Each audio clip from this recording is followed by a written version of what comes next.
Assalomu alaykum, to'g'ridagi barliq kitob anglag'uchi do'stlar.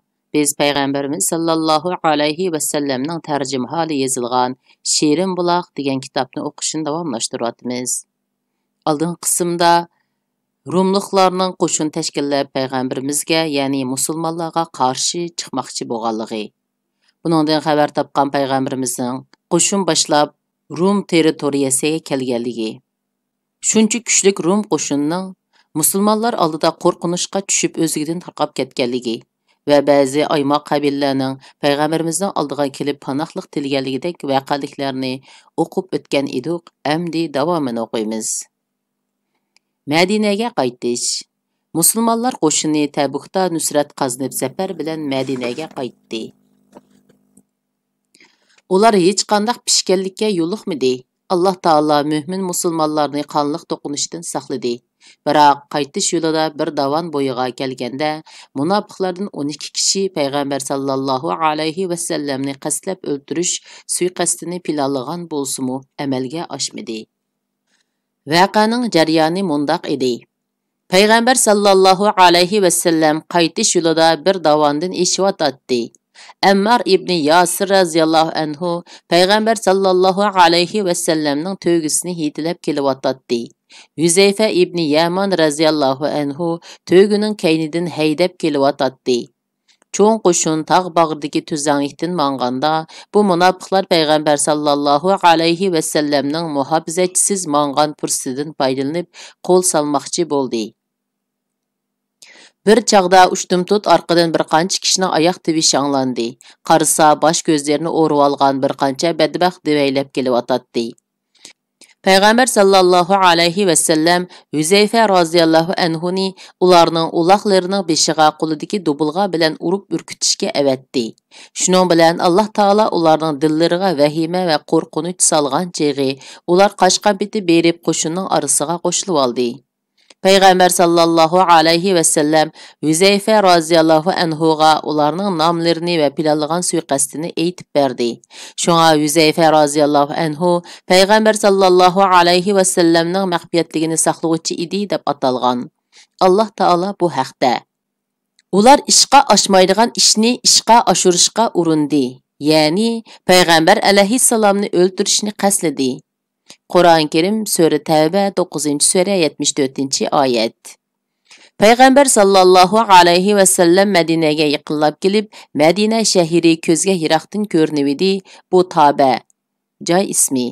Avu Uhuddig'i, biz uni suyimiz, u bizni suydi, dedi. Madina xalqi payg'ambar sallallohu alayhi va sallamning qaytib kelganligini anglab qo'zg'ilib ketdi. Ayollar, balalar va qul cho'rilar qizg'in alqi sadolari yangritib, musulmonlar qo'shinni qarshi elish uchun chiqdi. Ular qo'shinning qadamlariga mos keltirib bunu nazmini aytdi. Rasululloh tulun aydek chichib nur, chiqib keldi saniyatul vidadin. Xudoga shukr qilmoq bizga lozim, birer odam qo'l uzmisila duodin. Payg'ambar sallallohu alayhi va sallam Tabukqa Rajabda atlangan edi. Ramzonda qaytib keldi. Jangga 50 kunlik vaqt sarf bo'ldi. Buning 20 kuni Tabukda o'tdi. Bir oydak vaqt berib kelishga sarf bo'ldi. Tabuk jangi payg'ambar sallallohu alayhi va sallam qatnashgan eng oxirgi jang bo'lib qoldi. Sabtin sug'urilib olganlar. Tabuk jangi o'zining o'zgacha qiyin sharoiti bilan Alloh taoloning bir qitimliq cho'ng siniqi bo'ldi. Bu jangda haqiqiy va samimiy sodiq mu'min musulmonlar bilan shaklan musulmonlar aniq ayrildi.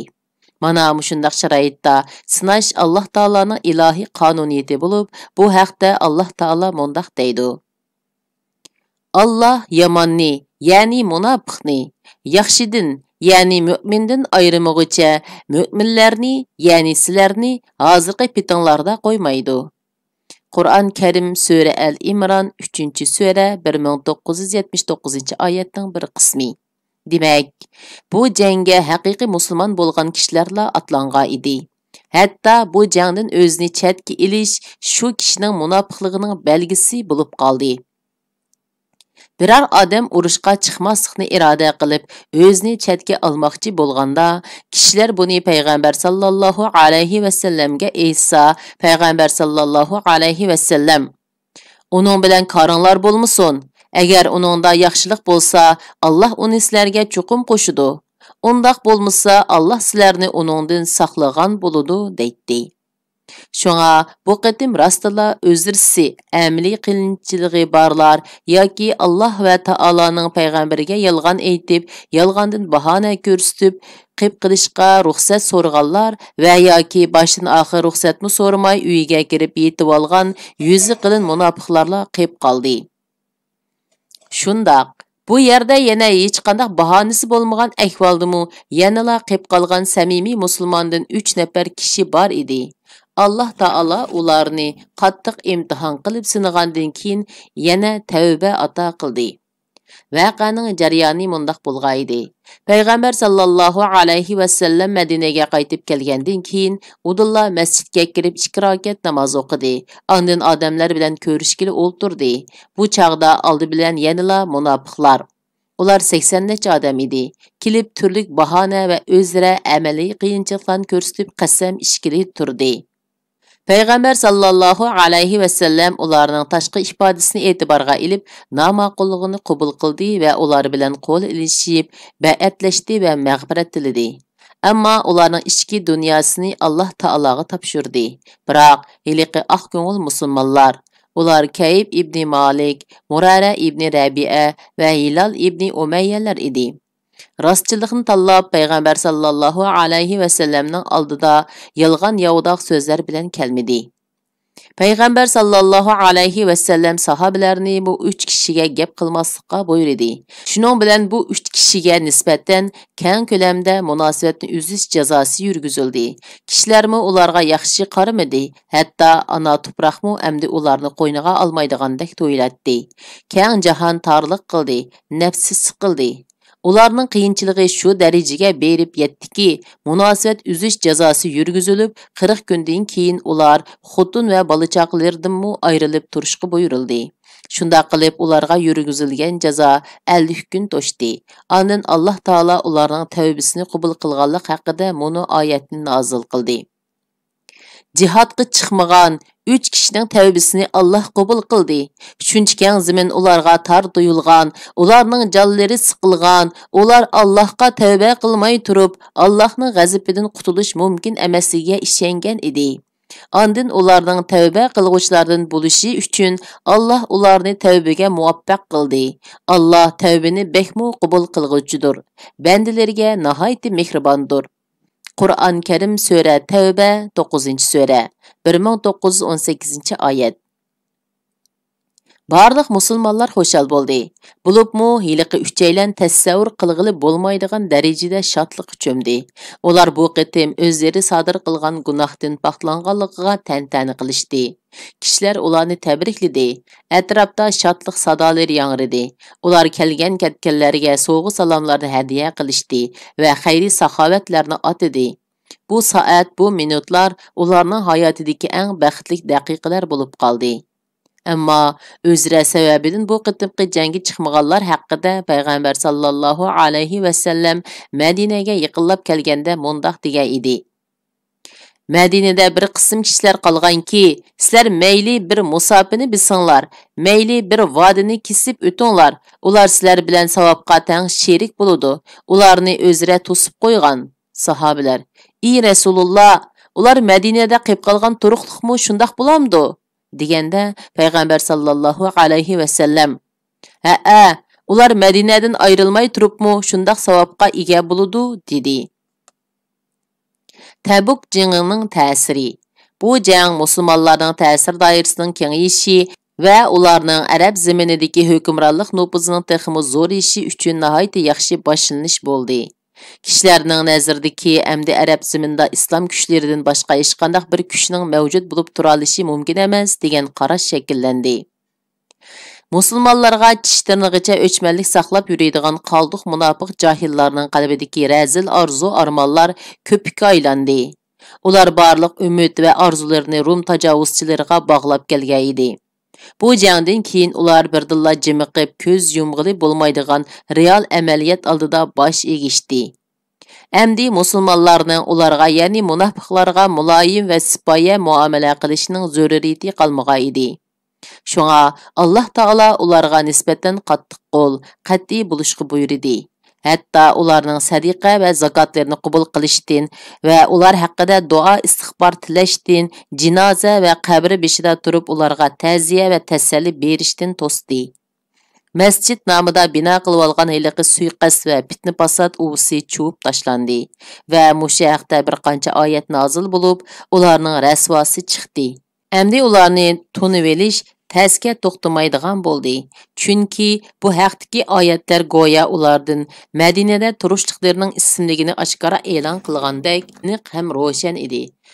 Bu jangning ta'sir doirasining naqadar cho'ng bo'lganligini shundan ko'rib olg'ili bo'ludiki, arablar Makka fathisining oldin keynida payg'ambar sallallohu alayhi va sallamga ancha-muncha elchi yo'llab el bo'lish yo'lini tutgan bo'lsa-mu, lekin elchi yo'llashning zo'r do'lqini mushu jangdan keyin eng yuqori pallaga ko'tarildi. Hatto bir mezgil Madina ko'chalari elchilar bilan ovotlashib ketdi. Qur'on Karimda bu jang haqida to'xtalganligi. Bu jang haqida Qur'on Karimda xeyli ko'p oyatlar nozil bo'ldi. U oyatlarning bir qismi jangga otlanishning oldida nozil bo'lgan edi. Yana bir qismi payg'ambar sallallohu alayhi va sallam Madinadan qo'zg'algandan keyin yo'l ustida nozil bo'ldi. Üçüncü bir qismi bo'lsa, payg'ambar sallallohu alayhi va sallam Madinaga qaytib ketgandan keyin nozil bo'ldi. Bu oyatlar mazkur jangning qiyin sharoiti, munofiqlarning rasvoyi azim bo'lishi, samimiy, sodiq, ixlosmand mujohidlarning fazilati, jangga amaliy qatnashgan va yoki ma'lum sabablar tufayli Madinada qolib qolgan oq ko'ngil mu'min musulmonlarning tavbasining maqbul bo'lganligi qatorliq mazmunlarni o'z ichiga oladi. Shu yili yuz bergan muhim voqealar. Shu yili tarixiy ahamiyati zo'r bo'lgan bir qancha voqealar yuz berdi.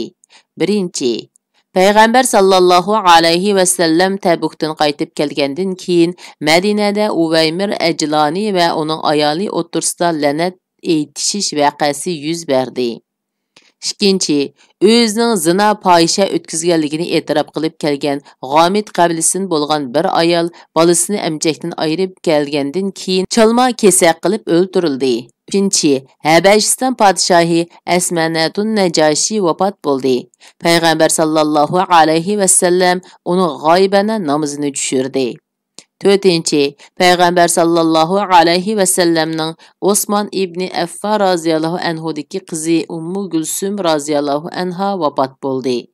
Payg'ambar sallallohu alayhi va sallam uningga qattiq qayg'urdi va Osmon roziyallohu anhuga agar yenimda 3-chi bir qizim bo'lgan bo'lsa, uni albatta yana sana yotliq qilgan bo'lardim dedi.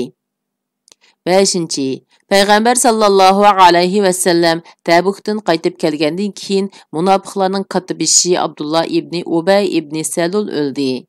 Payg'ambar sallallohu alayhi va sallam uningga mag'firat tiladi va Umar roziyallohu anhuning to'sib qarshi turg'uniga qaramay uning miyit namozini tushirdi. Keyin Qur'on Karimda Umar roziyallohu anhuning irodasini qo'llagan oyat nozil bo'ldi. Abu Bakr roziyallohu anhuning haj qilishi. Shu yili, ya'ni Hijriyaning 9-yili Zulqa'da yoki Zulhajjada payg'ambar sallallohu alayhi va sallam musulmonlarning haj faoliyatiga yetakchilik qilish uchun Abu Bakr roziyallohu anhuni haj amri qilib avatdi. Abu Bakr roziyallohu anhu yo'lga chiqib bo'lgandan keyin mushriklar bilan bo'lgan barliq ahdi kelishimlarni amaldan qoldirish va uni keng avomga oshkora jakarlash to'g'risida sura Baroatning bosh qismi nozil bo'lgan bo'lg'achqa Payg'ambar sallallohu alayhi va sallam arablarning an'anaviy odati bo'yicha qon qisos va iqtisodiy to'xtamlarni amaldan qoldirishdiki, jakarnomalarni shu jihatdan bir kishi bevosita yetkazish qoidasiga asosan Ali ibn Abu Talib roziyallohu anhuni maxsus bu jakarnomani yetkazishga avatdi. Ali roziyallohu anhu buyruqqa binoan otlanib, Araj yoki Rejinan degan joyda Abu Bakr roziyallohu anhu bilan uchrashdi. Abu Bakr roziyallohu anhu "Amirmu yoki ma'murmu?" deb so'rg'aydi. Ali roziyallohu anhu "Yo'qsu, albatta ma'mur" dedi. Ondan ikkilan birlikda Makkaga keldi. Abu Bakr roziyallohu anhu kishilarning haj ibodatiga yetakchilik qildi. Nahr kuni, ya'ni Zulhajjaning 10-kuni Hayit kuni bo'lib edi. Ali roziyallohu anhu Minodagi Jamrat dinida turib kishilarga payg'ambar sallallohu alayhi va sallamning farmonini jakarladi va orada ahdnoma bor taraflarga musulmonlar bilan putilgan ahdi kelishimlarning amaldan qoldirilganligini uqtirdi va ularga 4 oy muhlat berdi. Shuningdek orada ahdi kelishim bo'lmaganlariga 4 oy muhlat berildi. Ammo musulmonlar bilan tuzgan kelishimlarga amal qilgan va musulmonlarga qarshi dushman kuchlarni qo'llash tarafdori bo'lganlarning ahda kelishimlari asli belgilangan muddatga qadar kuchga ega bo'lib qoldirildi. Abu Bakr yana maxsus jakarchilarni avatib, kishilar orasida bu yildan e'tiboran mushriklarning haj qilishi va yalang'ochlarning baytuhlarni tavob qilishi man'i qilinadi deb jakarlatqizdi. Bu jakarnoma Arab yerim oralida mushriklikka xotima berilganligi va uning ahdi kelmasga ketganligini uqtirdi. Janglarga nazar.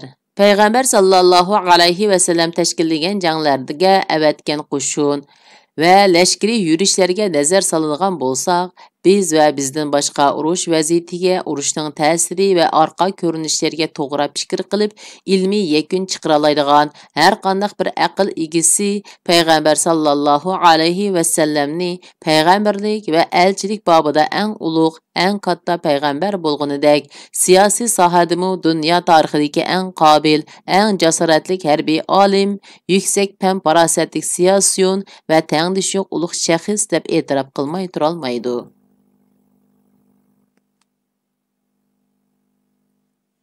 Alayli Payg'ambar sallallohu alayhi va sallam qaysi bir jangga atlanmasin, u chuqum yuksak fan farosat, tavranmas jasorat va dona tadbiri bilan dal vaqtida eng muvofiq paytda atlangan. Shunga u qo'shinlarni safarbar qilish, strategik muhim nishonlarni bekitish, zarba berishga qulay o'rin va afzal sharoitlarni oldin egallash va jang vaziyatini foydali tarafga burash qatorliq jihatlarda dona tadbir qo'llanib, qilcha bexastalik qilmaganligi uchun hech qanday jangda mag'lub bo'lgani yo'q. U shu sohalarning hammasida o'zining o'zgacha siyosiy va harbiy ilmiga ega ekanligini, harbiy ishlarda dunyoda tangdishi yo'q shaxs ekanligini isbotladi. Uhud jangi va Hunayn jangida yuz bergan qismat tragediyalar bo'lsa, qo'shinning qisman a'zolaridagi ojizlikdan, masalan, Hunayn jangidagi fojiaga o'xshash yoki qo'shindagi ayrim kishilarning buyruqqa bo'ysunmaganligidan, Uhud jangidagiga o'xshash va yoki lashkari amriy farmonlarga eg'ir xiloflik qilganligidan kelib chiqdi. Payg'ambar sallallohu alayhi va sallamning o'zgacha qobiliyati va iqtidori iliqi ikki jang, Uhud va Hunayn jangida musulmonlar talofatga yo'liqib qochib ketganda tixmi ro'shan ifodalandi. U oldingi safda tavranmay mustahkam turib, o'zining o'zgacha dona tadbiri bilan dushmanning qo'rshab yo'qotish planini bitchit qildi. Masalan, Uhud jangida yoki bo'lmasa urush yo'nalishini o'zgartib, masalan, Hunayn jangida mag'lubiyatni g'alabaga aylantirdi. Halbuki, bunda xatarlik ahvollarda odatda xeyli qobil qo'mondonlarning ruhi tushib, ishonchisi yo'qoladi-da, bu chaqda ularda faqat jon qutqizish, qechishdan boshqa xiyol bo'lmaydi. Mana bu payg'ambar sallallohu alayhi va sallamning maxsus harbiy ishlar qo'mondonligi ilmiy va amaliyotidagi alohidligidir. Boshqa taraflarni olsak, payg'ambar sallallohu alayhi va sallam bu janglar orqali omonlik va tinchlik o'rnatdi. Fitna fasod yuchuqlarini atdi. Islom dini bilan mushriklik o'rtasidagi kurashda dushmanning hayvisini yerga urib, ularni tinchlik kelishimi ustiliga so'rab keldi va to'solg'ularni yengib yo'lni ravonlashtirib, da'vatga so'rin hozirladi. Shuningdek, u yana bu janglar orqali samimiy sodiq sahobalarni dilida nifoq kesili bor aldamchi xiyonatkorlardan ayirib oldi. Payg'ambar sallallohu alayhi va sallam bu jarayonda yana zo'r bir turkum qobiliyatli harbiy qo'mondon va siyosiy yo'llarni yetishtirib chiqdiki, ular keyingi kunlarda Iroq va Sham Jang maydonlaridagi Paris va Rum lashkarlari bilan bo'lgan urushda jang tadbiri va urush vaziyatini to'g'ri mo'ljarlab, jasur irodasi va o'zlarining alohida iqtidori bilan dushmanni mutlaq ustunlik bilan yengib, ularni uy, makon, yer, zamin va bog' vorollaridan ayirdi. Shuningdek, u yana bu janglar orqali musulmonlarning zarur bo'lgan turalg'u joy, terilg'u yer va hunar kasb qatorliqlarga ega qilgandan sirt, pul, mol va uy makonlaridan ayrilib ketgan musofirlar masalasini obdan hal qildi. Qurol yaroq, ular qatnash, lashkari hozirlik va ommaviy farovonlik aslahalariga asos soldi. U bu muvaffaqiyatlarga kishilarga zarracha zulm qilmay, oqni qorga aralashtirmay erishdi. Eng muhimi, Payg'ambar sallallohu alayhi va sallam jahiliyat davridagi begunoh qon to'kilishga sabab bo'ladigan cho'ng-kichik urushlarning nishon maqsadini o'zgartdi. Ayni chaqda ilib berilgan jahiliyatcha urushlar bulang-talang qilish, qirg'in qilish, zo'ravonlik kuchini namoyon qilish, tajovuz qilish, intiqom olish, ojizlarni bo'zaq qilish, uy imorat va bog' varollarni vayron qilish, ayollarni dafsan qilish, qiyirlar va ojiz sabiylarni xo'rlash, hayvonlar va jonliqlarni qirish va zaminda qolgancha zo'rliq, sumbuluq va buzg'unchilik qilishdan iborat edi. Endi bo'lsa, bu urushlar islom dinida ulug'vor nishon, yuksak g'oya va madihlashga arziydigan maqsaddan ishga oshirishdagi kurashga aylandi. Bu xil kurash orqali insoniyat har vaqt, har makonda izlatiladigan bo'ldi. Chunki amdiki urush islomda insoniyatni mustabidlik va zo'ravonlik tuzumidan adlu adolat va insof tuzumiga, kuchliklar ojizlarni bo'za qiladigan nohaqchilik tuzumidan kuchliklar zo'ravon bo'lmaydigan, ojizlar himoya qilinadigan adil tuzumga ko'chishdiki kurashga o'zgardi. Bu urushlar əmdi Allah Taala'nın zeminini aldamçılıq, xiyanətkarlıq, isyankarlıq, zulm və zo'ravonlikdan tozalab, muqimlik, tinchlik, mehr-muhabbat və adl və adolatni ishga oshirish və kishilik qimmatga hurmat qilish, kishilik qadr-qimmat və odamgarchiliklarga rioya qilish uchun kurash qilishga o'zgartildi. Shuningdek, Payg'ambar sallallohu alayhi va sallam yana mushu jarayonda urush va jang maydoniga oid bir qator qoida nizomlarni o'rgandi. U butun qo'shin va qo'mondonlardan bu nizomlarga qattiq rioya qilishni, hech qanday vaqtda buningdan chetnab ketmaslikni talab qiladi. Sulaymon ibn Burayd otasidan naql qilgan bir hadisda mundaq deyilgan: Payg'ambar sallallohu alayhi va sallam bir odamni birər qo'shin yoki birər fidoilarga qo'mondon qilib tayinlasa, uni ayrim chaqirib, shu kishining o'zinimi va qo'shindagilarni Allohdan qo'rqishga tavsiya qiladi. Ondan ularga: Bismillah, ya'ni Allohning ismi bilan jangga otlaninglar. Mushrik bo'lganlar bilan urushinglar. Jangda xiyonat qilmanglar. Aldab o'ltirmanglar. O'liklarni parchalab tashlamanglar. Bolalarni o'ltirmanglar, deydi.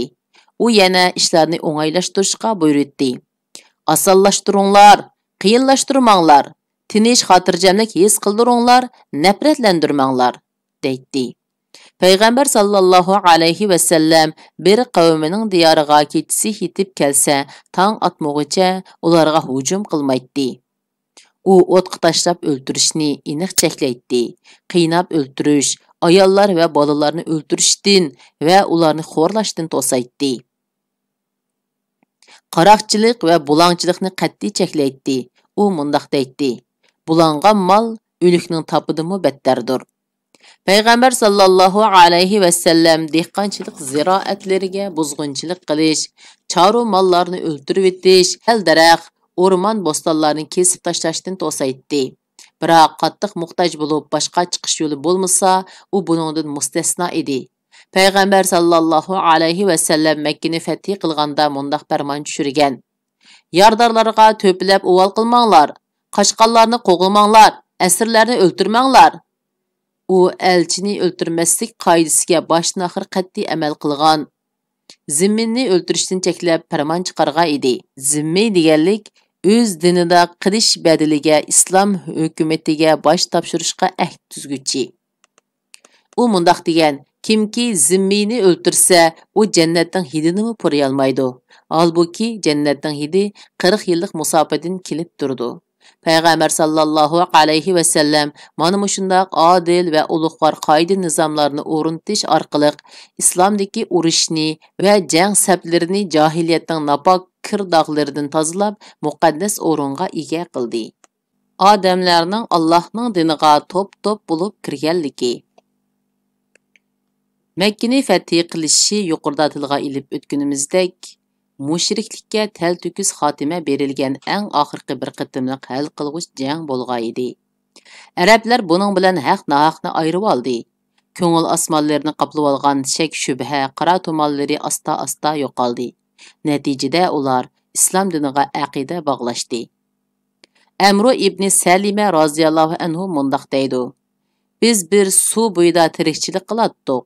Bizning yenimizdan karvonlar o'ssa ulardan. Makkaliklarning ahvoli qandoq? Va u odamning payg'ambar sallallohu alayhi va sallamni demakchi. Ahvol qandoq deb so'raytdik.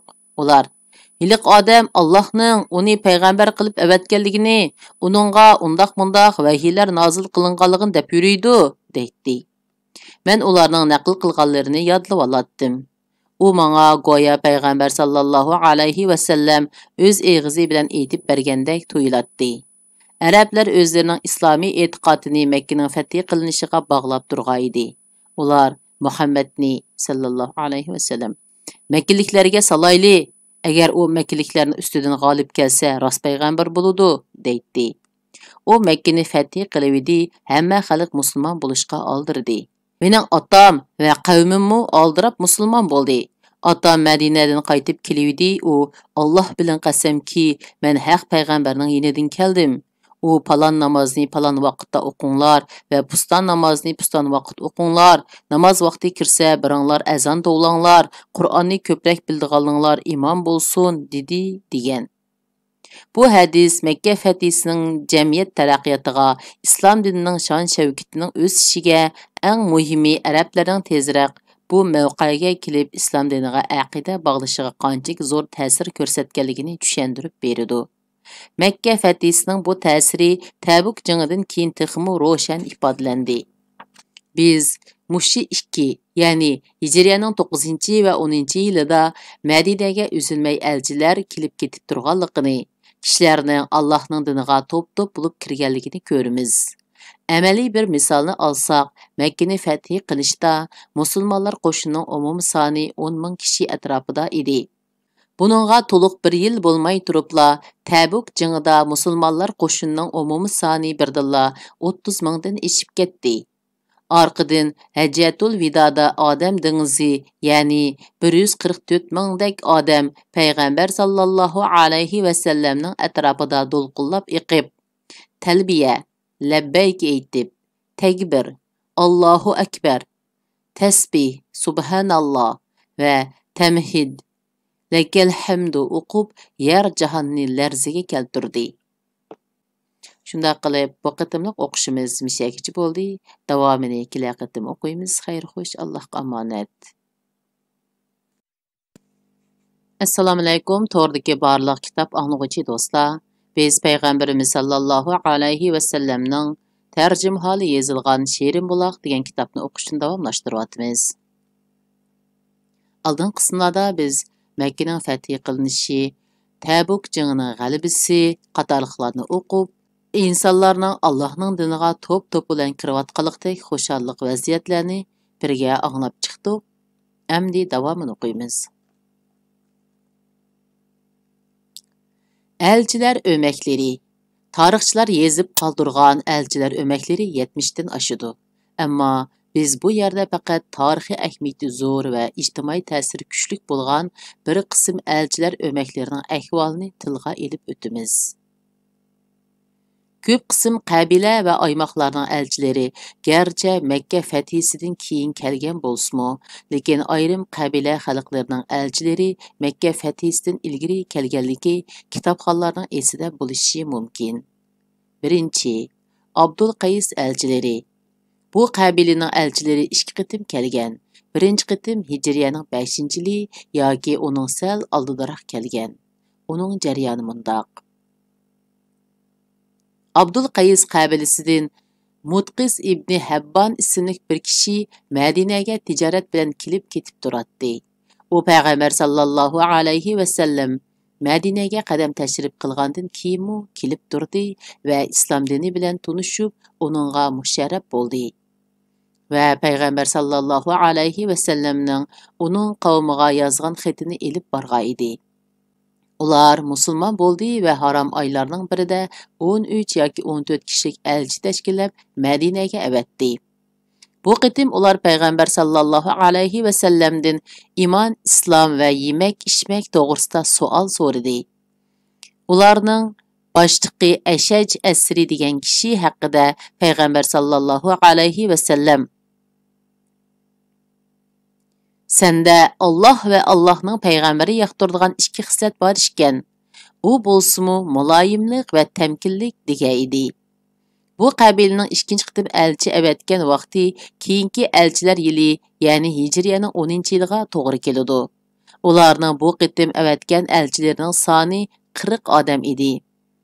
Elchilar ichida Jarud ibn Alu al-Abdi degan bir kishi bor edi. U aslida xristian diniga e'tiqod qiladi. U bu qitim iymon aytib, nihoyat ixlosmand musulmonlardan bo'lib ketdi.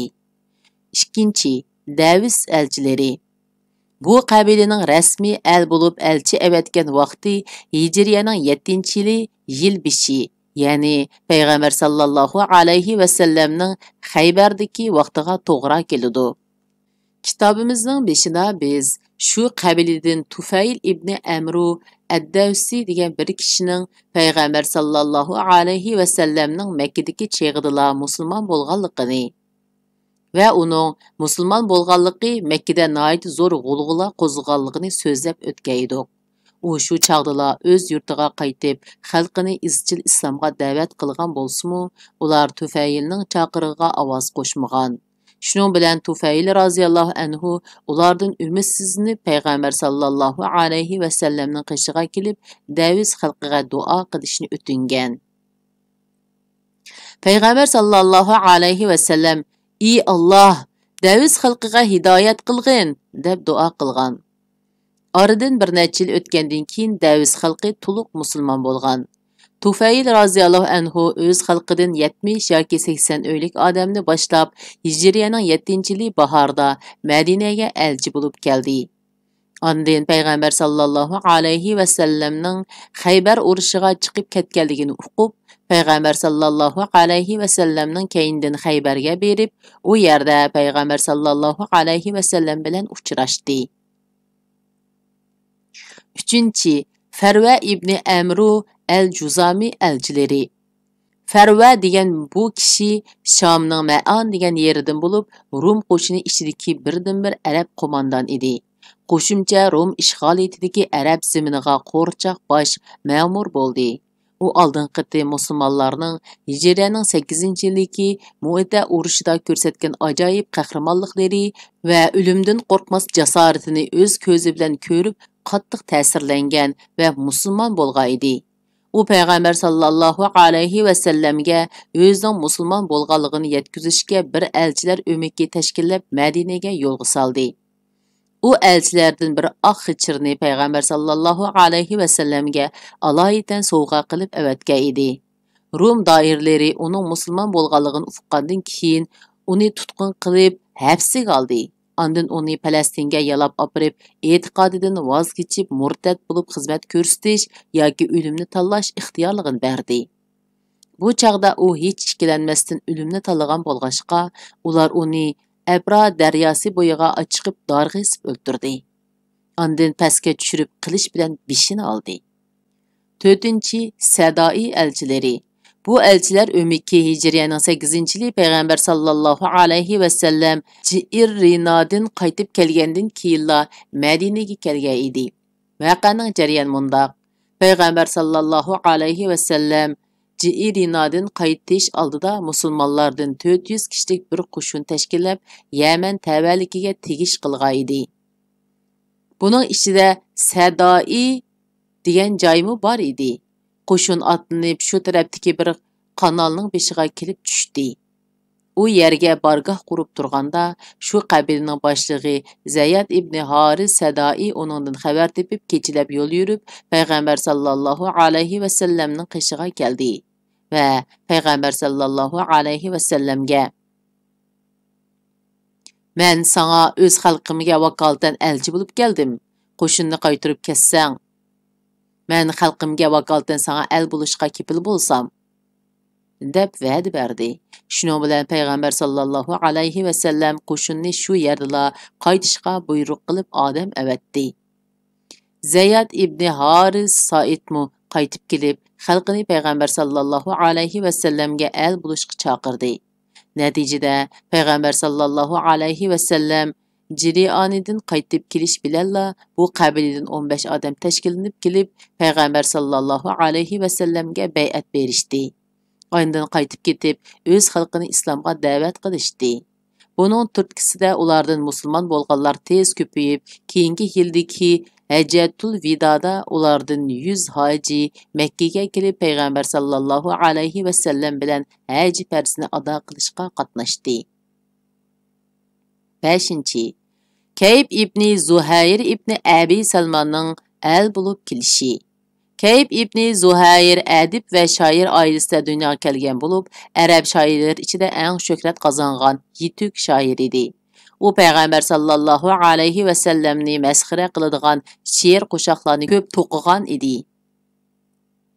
Hijraning 8-yili payg'ambar sallallohu alayhi va sallam Taif urushidan qaytganda, Kaybning qarindishi Bujayr ibn Zuhayr uningga maktub yo'llab, payg'ambar sallallohu alayhi va sallamning bu qitim Makkada ilgari keyin bo'lib o'ziga azor bergan va hajvi she'r to'qib elni qaymoqtirgan bir qism kishilarga o'lim jazosi berganligini, bir qism Quraysh shoirlarining qochib ketganligini xabar qildi. U maktubida: "Agar to'g'ri topsang darhol kelib Rasululloh sallallohu alayhi va sallamdan afu so'rg'in. U gunohin tunigan odamni ayibga buyurmaydi. Navoda bunda qilmasang, jiningga ogoh bo'lg'in, ahvol xatarlik" degan edi. Shundan keyin bu qarindoshlar orasida xeyli ko'p qitim maktub almashtirishlar bo'lib o'tdi. Kaybga nisbatan keng jahon borgancha tor tuyulyotdi. U qandaqdir bir qaro kulanga o'zining jinini ilish qo'yda bo'layotgandek vahimaga patdi. Shuning bilan Kayib bir kuni xufiyona holda Madinaga keldi va Juhayna qabilasidan bir kishining uyiga tushdi. Atsi uning bilan bomdod namozini billa o'qidi.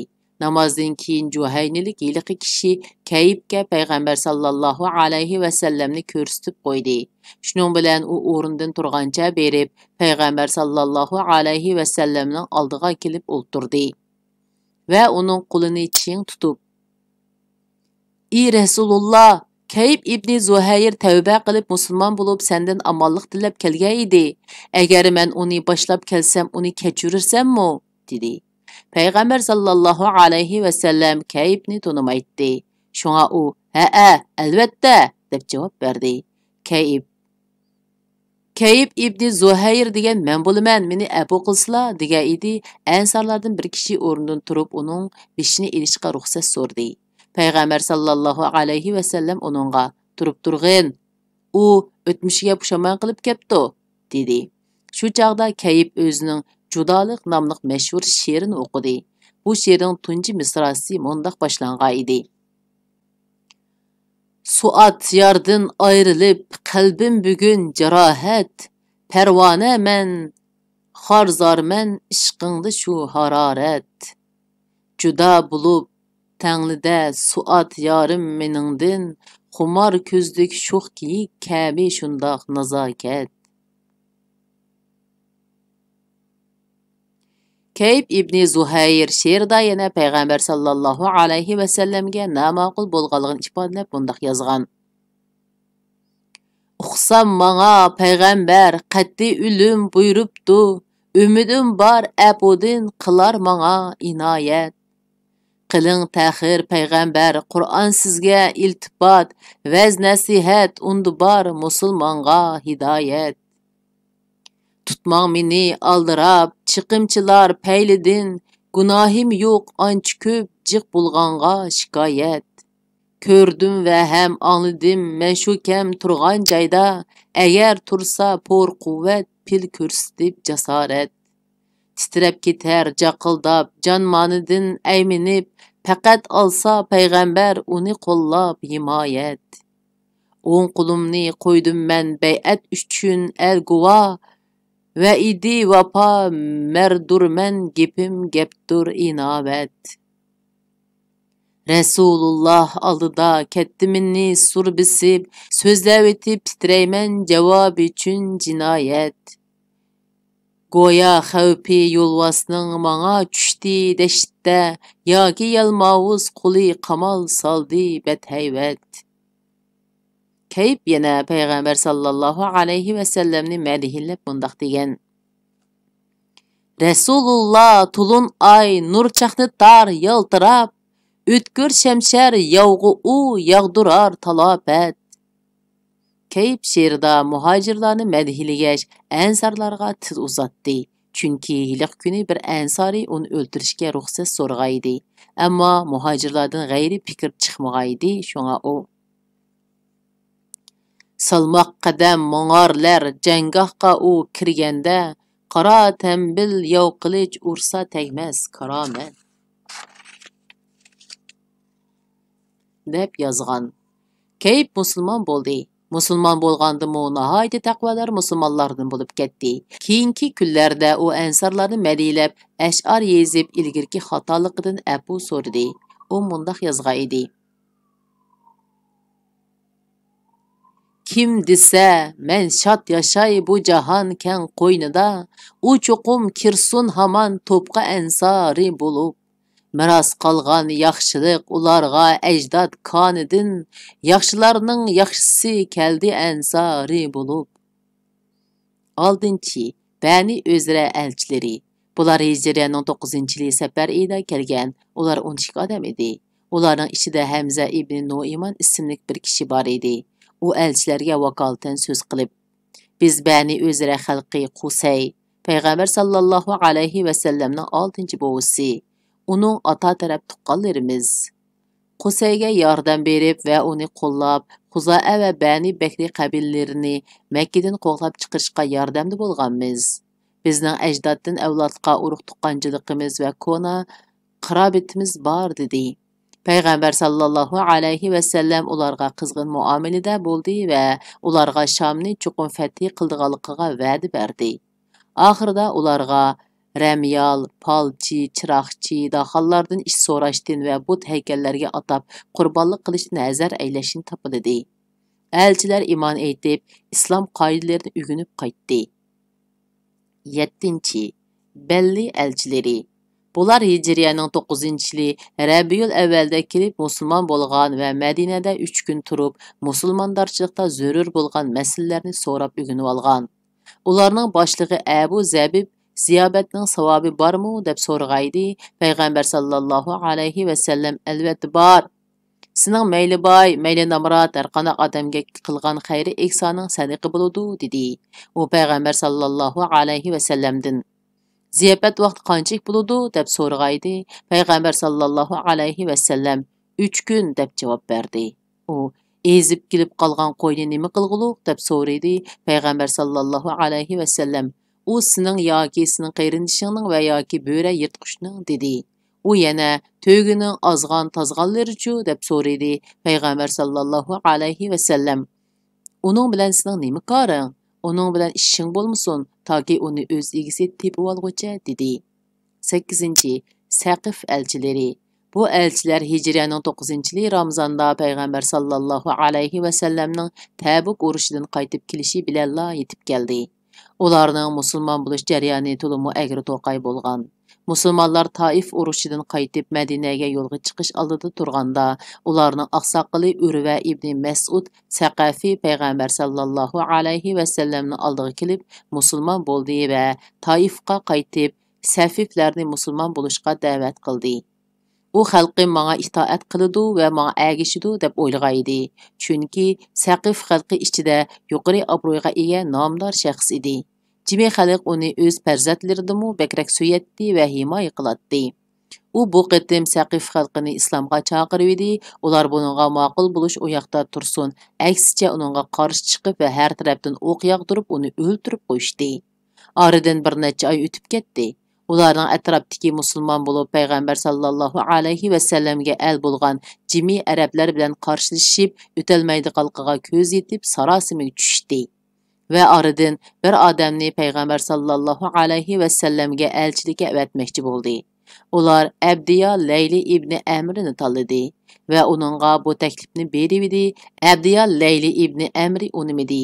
Chunki u vazifani o'rinlab kelsa, urviga o'xshash qismatga qilishdan ansirgaydi. U mundaq dedi: "Men bu vazifani ado qila olmayman, biroq bir qancha odam billa borsak mayli." Shuning bilan ular Abdiya Layli ibn Amriga ittifoqdosh qabilalardan 2 kishini, ya'ni Malik qabilasidan 3 kishini qitib 6 kishilik bir o'mak tashkillandi. Ularning ichidagi Osman ibn Abil As Saqafi o'migi ichida yeshi eng kichik elchi edi. Elchilar Madinaga yetib kelibdi. Payg'ambar sallallohu alayhi va sallam Qur'on anglasin va kishilarning namoz o'qig'ini ko'rsin uchun ularga masjidning bir chetidan alohida bir chedir tayyorlab berdi. Ular payg'ambar sallallohu alayhi va sallam bilan atgan oqshomda uchrashib turdi. Payg'ambar sallallohu alayhi va sallam ular bilan har qatim uchrashganida ularni musulmon bo'lishga da'vat qildi. Oxiri ularning boshlig'i payg'ambar sallallohu alayhi va sallamdan Madina taraf bilan Saqif o'ttirsida bir kelishim tuzishni, hujjatga Saqif xalqi uchun zinaxo'rlik, jinsiy erkinlikka, aroqkashlik va jazonxo'rlikqa yo'l qo'yishni, lat butini chiqvatmaslikni, ulardan namozni kechirim qilish va kichik xususiy butlarni ularning o'zlariga chaqqili salmaslik, ondan ular al bo'lish qatorliq mazmunlarni kirgizishni shart qilishdi. Payg'ambar sallallohu alayhi va sallam bu shartlarning birini qabul qilmaydiganligini aytqaydi. Ular yana chidirga kirib maslahatlashdi va o'zaro g'ulg'ula qilishdi. Oxiri ular payg'ambar sallallohu alayhi va sallamga taslim bo'lmoqdan boshqa chiqish yo'li yo'qligini his qilishib, o'zlarining musulmon bo'lganligini bildirishdi. Faqat lat butini payg'ambar sallallohu alayhi va sallam odam avatib chaqtirvassa fikri yo'qligini, ammo Saqif xalqi bu butni o'z qo'llari bilan chaqmaydiganligini shart qildi. Payg'ambar sallallohu alayhi va sallam ularning bu shartiga qo'shildi va ularga bir parcha maktub yozib berib, Osman ibn Abil As Saqafini ularga amr qilib tayinladi. Sababi u elchilar orasida islomiy bilimlarni egallashga, Qur'on o'qishga va diniy ahkomlarni o'rganishga eng qiziqadigan kishi edi. Elchilar har kuni atigan payg'ambar sallallohu alayhi va sallam bilan uchrashish uchun uni yotog'ida qoldirib qo'yib chiqib ketsa, u berib masjidga ilmiy suhbatga ishtirok qiladi. Elchilar qaytib kelib tushligi uxlab qilsa, u payg'ambar sallallohu alayhi va sallamni qishig'i berib, uningdan Qur'on o'qishni o'rganadi va diniy ahkomlarni so'raydi. Payg'ambar sallallohu alayhi va sallam uxlab qolgan bo'lsa, Abu Bakri roziyallohu anhu izlaydi. Osman ibn Abil As keyingi murtadlar zamonida o'z xalqi uchun eng barakatlik, to'kpisi eng zo'r kishi bo'lib qoldi. Ayni chaqda Saqif xalqimi buzilib, murtad dindan oshquchi bo'lmoqchi bo'lganda u nasihat qilib: "Sizlar hammadan keyin musulmon bo'lib, hammadan burun murtad bo'lmanglar" dedi. Natijada ular islomda ching turib murtad bo'lmadi. Elchilar Taifga qaytib borgandan keyin haqiqiy ahvolni yushirib, Taif xalqiga urush xavfi borligini uqtirdi va o'zlarining muintayn beoromlik va qayg'u hasratga mubtalo bo'lganligini izhor qilishdi. Payg'ambar sallallohu alayhi va sallamning islomdan boshqasini qabul qilmaydiganligini, ulardan zinaxo'rlik, aroqkashlik va jazonxo'rlikdan qat'iy qo'l uzishni talab qildiganligini, bo'lmasa qo'shin tortib kelib urushmoqchi bo'layotganligini aytishdi. Buni anglab Saqif xalqining jaholiyatchi mug'ambarligi tutib, urush tayyorligida 2-3 kundak oldirash o'tdi. 4-kuni kelganda Alloh taolo ularning qalbiga qo'rqinch solgan cheg'i, ular qayta yig'ilib, yiliqi elchilarga Madinaga qaytib, Muhammadning sallallohu alayhi va sallamning talibiga kundiganligimizni uqtirsanglar deyishdi. Ish mushu yerga yetganda elchilar haqiqiy ahvolni oshkorladi va Rasululloh sallallohu alayhi va sallam bilan tuzgan kelishimning mazmunini uqtirdi. Shuning bilan Saqif xalqi tamoman musulmon bo'ldi. Aradan uzun o'tmay payg'ambar sallallohu alayhi va sallam Xolid ibn Valid roziyallohu anhu boshchiligida bir qancha odamni Lat butini chiqitishga avatgan edi.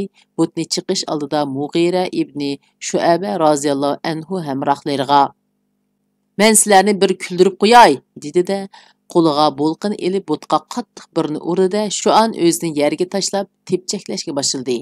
Buning bilan atrofda qarab turgan Toif aholisi cho'qirishib ketdi va "Alloh Mughiraga la'nat qilsin, uningga Lat taqsirat qildi" deyishdi. Bu chaqda Mughira sakrab o'rnidan turib, "Og'zingni yig'ish, qarg'ish takkurlar. Bu degan eski tom va loyxishlar xolos" dedi-de, butxonaning darvozasiga birini urib uni chiqibdi va yomishib yurib but haykalining ustiga chiqdi. Boshqalarimi chiqishdi. Shuning bilan Lat butini guldiriltib yiqitib yer bilan tang tuzlibatdi. Hatto butxonning ulini ko'lab u yerdagi zibu-zinnat va kiyim-kechaklarni chiqarib oldi. Saqif xalqi qo'llarini tishlashib hayron qilishdi.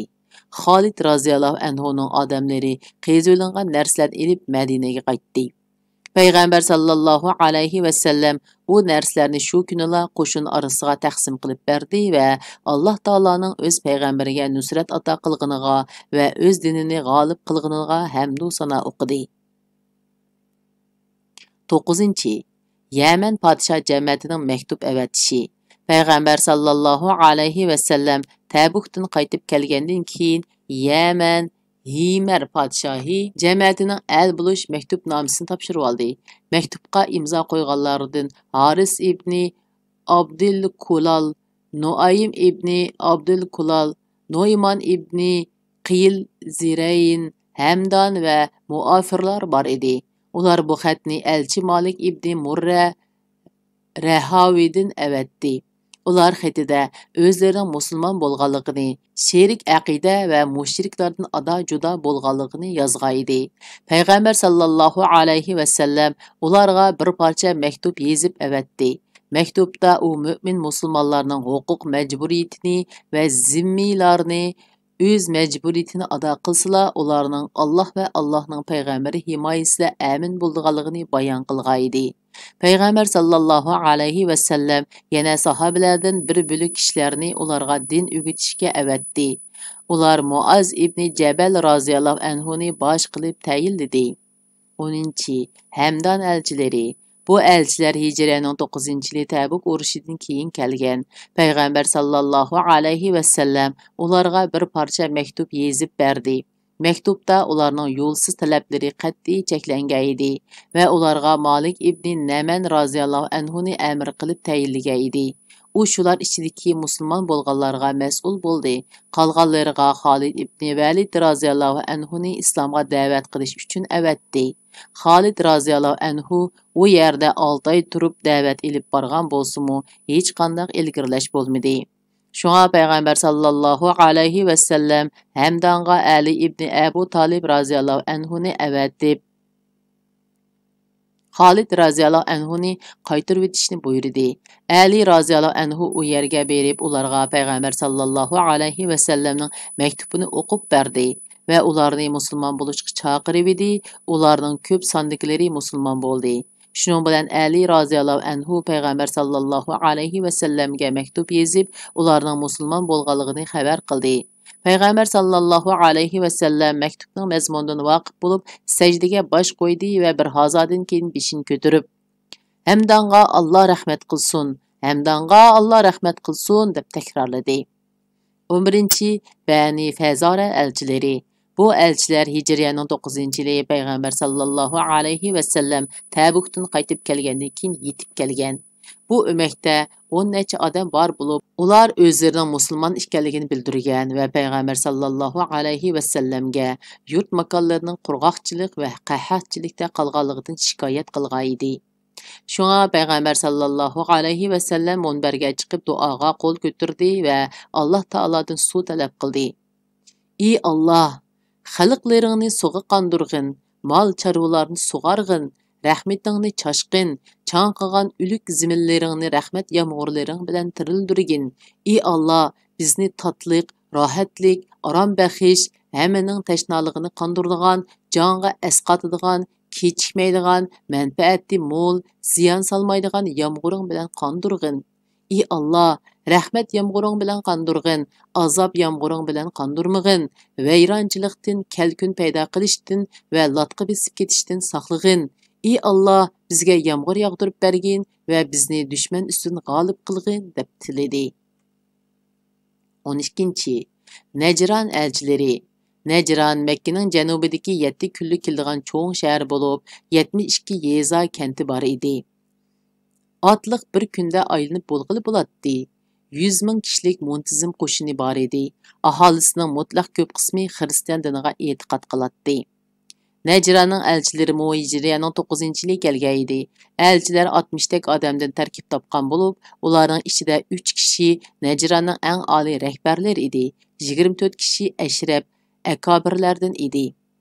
Ularning biri Aqib, izbosar, xalifa, vali-ahd degan ma'nolarda bo'lib, ayni chog'dagi vazifa mansab nomi edi. Aqib bo'lib, davlatning mulkiy ishlari va hukumat ishlariga mas'ul edi. Uning ismi Abdul Masih edi. Ikkinchisi Sayyid, bosh xo'jalar bo'lib, davlatning madaniyat ishlari va siyosiy ishlariga mas'ul edi. Uning ismi Ayham edi. Yana biri so'zda Shurahbil edi deyilgan. Uchinchisi Asqaf, bosh episkop, xristian dinidagi diniy unvon bo'lib, davlatning din ishlariga boshchi bo'lish mushu kishiga markazlashgan edi. Uning ismi Abu Haris ibn Alqama edi. Elchilar Madinaga kelib payg'ambar sallallohu alayhi va sallam bilan uchrashdi va o'zaro savol-javob tashlashib fikr almashtirdi. Payg'ambar sallallohu alayhi va sallam ularni islomga da'vat qildi va Qur'on o'qib berdi. Ammo ular bu taklifni qabul qilmay, payg'ambar sallallohu alayhi va sallamning Isa alayhisalomga qanday qaraydiganligini so'radi. Payg'ambar sallallohu alayhi va sallam ularning bu savoliga shu kuni javob bermay kaynik surdi. Oxir uningga tuvandagi oyat nozil bo'ldi. Shubhisizki Allohning nazarida Isoning misoli u otisiz yaratilganlikdan odamning, ya'ni Odam alayhisalomning misoliga o'xshaydi. Odamni Alloh ota-onasiz tuproqdan yaratdi. Andin uningga vujudga kel dedi-de, u vujudga keldi. İsa'nın ishi odamning ishidan ajablanarlik emas. İsa haqidagi bu so'z Alloh tarafidan nozil bo'lgan haqiqatdir. Shak qilg'uchlardan bo'lmag'in. Sen İsa to'g'riliq haqiqiy ma'lumotga ega bo'lganingdan keyin kimlarki sen bilan munozirlashsa, sen ularga: "Kelinglar, o'g'illarimizni va o'g'illaringlarni, ayollarimizni va ayollarimizni, o'zlarimizni va o'zlaringlarni yig'ib, Allohning la'nati yolg'onchilarga bo'lsin" deb Allohga yalvorib duo qilayli degin. Qur'on Karim Sura Al-Imron 3-sura 59 va 61-oyat degan oyatlar nozil qilindi. Elchisi degan payg'ambar sallallohu alayhi va sallam elchilar bilan ko'rishib, yuqorqi oyat karimning ruhi bo'yicha o'zining Isa alayhisalomning haqidagi ko'z qarashlarini sharhladi va ularni obdan o'ylanib kelishga qo'yibdi. Elchilar yanla o'z gapida ching turib elib, payg'ambar sallallohu alayhi va sallamning Isa alayhisalom haqidagi e'tiqodlariga qanoat qilg'usi kelmadi. Elchisi saharda ular yanila ya payg'ambar sallallohu alayhi va sallamning Isa alayhisalom haqida e'tiqodlariga qanoat qilmay, ya islomni qabul qilishga maslahati pishmay kelishividi. Payg'ambar sallallohu alayhi va sallam ularni la'nat etishga chaqirdi va Hasan bilan Husaynlarni bir pancha raxtga yo'gab ilib keldi. Qizi Fatima roziyallohu anha payg'ambar sallallohu alayhi va sallamning keyindan kelyotdi. Elchilar payg'ambar sallallohu alayhi va sallamning qat'iy niyatini ko'rib, birdam ayrim suhbatlashdi va Aqib, davlat boshlig'i, Sayyid, siyosat va ma'rif boshlig'i va Asqaf, diniy dahi qatorliqlar oliy rahbarlar munda qaror qilishdi. Uning bilan la'nat aytishga bo'lmaydi. Navoda u rost payg'ambar bo'lib, biz la'nat aytsak, biz va bizning xalqimiz abadiy nijotlik topolmaymiz. Bizning zaminimizdagi odamlar va hayvonlarning hammasi qolmay halok bo'ladi. Oxiri ularning fikri payg'ambar sallallohu alayhi va sallamning bir hukm chiqarishiga tayin topdi va payg'ambar sallallohu alayhi va sallamning qishiga kelib: Biz senin qandaq talabing bolsa o'rinlaydigan bolduq deyishdi. Şoňa Peygamber sallallahu alayhi ve sellem ulardan bac ilishni qabul ko'rdi va ular bilan har yili 2000 qur kiyim, 1000 qurni Rajabda yana 1000 qurni safarda topshirishga, har bir qur kiyim bilan bir o'qiya oltin qo'shib topshirishga kelishim tuzdi. Buning badaliga ular diniy e'tiqod jihatda to'liq erkin bo'ladigan bo'ldi. Peygamber sallallahu alayhi ve sellem ularga bu kelishim nomini alaydan yozdirib berdi. Elçiler Peygamber sallallahu alayhi ve sellem'den mezkur xirajni topshirib edishga ishonchli bir odamni avatishini talab qilgan edi. Peygamber sallallahu alayhi ve sellem ularga Mushu ümmetning ishonchlik odami Peygamber sallallahu alayhi ve sellemning bahosi bo'yicha Abu Ubayda ibn Jarrah raziyallohu anhuni avatdi. Shundan boshlab Najronda islom dini tarqalishga boshladi. Aytishlariga qaraganda Sayyid va Aqib qatorliq oliy rahbarlarmu Najronga qaytgandan keyin musulmon bo'lgan. Keyinroq Peygamber sallallahu alayhi ve sellem ularga Ali raziyallohu anhuni Najronning zakot va xirojlarini yig'ib kelishga avatgan. Shundaq qilib bu qitimliq kitob o'qishimiz mushargish bo'ldi. Davomini kelaqtim o'qiymiz. Xayr xo'sh, Allohga omonat.